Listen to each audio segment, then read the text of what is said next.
Assalamualaikum warahmatullahi wabarakatuh. Alhamdulillah wa syukurillah.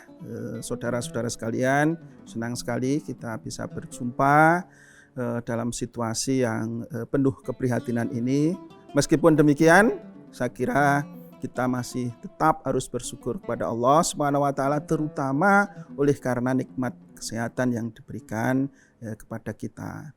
Dan tentu saja kepada saudara-saudara kita, teman-teman kita yang saat ini sedang dirundung duka atau sedang prihatin karena isolasi mandiri ataupun di rumah sakit, ya, kita berharap untuk selalu diberi kesabaran.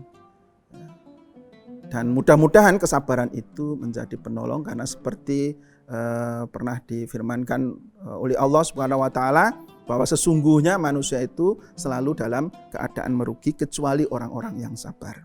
Saudara-saudara sekalian, dalam situasi pandemi yang sangat menggugah perasaan, mengaduk-aduk emosi, keprihatinan yang luar biasa ini, ternyata ada satu fenomena yang kita tidak hanya berhadapan dengan penyakit yang disebabkan oleh virus COVID, tetapi juga oleh apa yang sering disebut di dalam dunia ilmu komunikasi atau dalam dunia komunikasi sebagai infodemi, yaitu berlimpahnya informasi sehingga kita ini kesulitan untuk membedakan mana informasi yang betul dan mana informasi yang salah.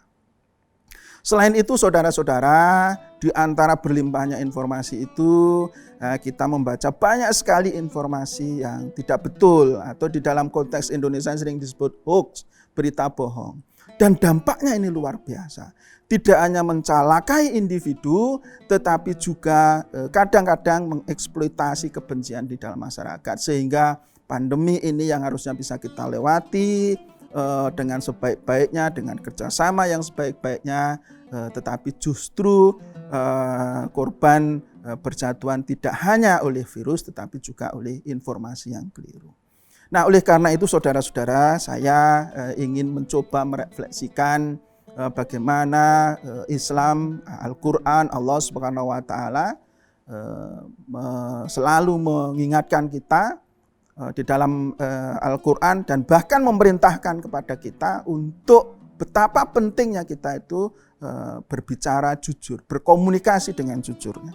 Seperti disampaikan oleh firman Allah, diperintahkan oleh firman Allah di dalam Al-Quran surat Al-An'am ayat 152, ya, Allah berfirman, apabila kamu berbicara, maka berbicaralah sejujurnya, meskipun dia adalah saudaramu, dan tepatilah janji Allah. Demikianlah Allah memerintahkan agar kamu sekalian ingat.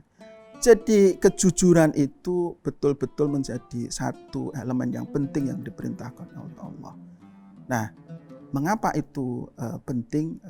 Coba mari kita refleksikan di dalam dunia keseharian kita. Masyarakat itu tidak bisa hidup di dalam kehidupan bersama, dan kehidupan bersama itu hanya bisa berjalan kalau ada kepercayaan atau yang disebut sebagai kapital sosial.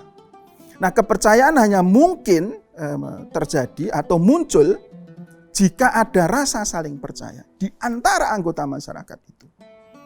Jadi kerjasama itu menjadi syarat bagi adanya kepercayaan, menjadi syarat bagi kerjasama. Nah, kepercayaan muncul kalau ada kejujuran. Kalau tidak ada kejujuran, maka tidak ada kerjasama. Oleh karena itu, di dalam masyarakat di mana ketidakjujuran itu menjadi sesuatu yang biasa, atau saya sebutnya sebagai kebohongan itu menjadi sebuah kebiasaan, maka masyarakat itu tidak bisa bekerja dengan baik. Maka pelan-pelan dia akan menuju kepada kehancurannya sendiri.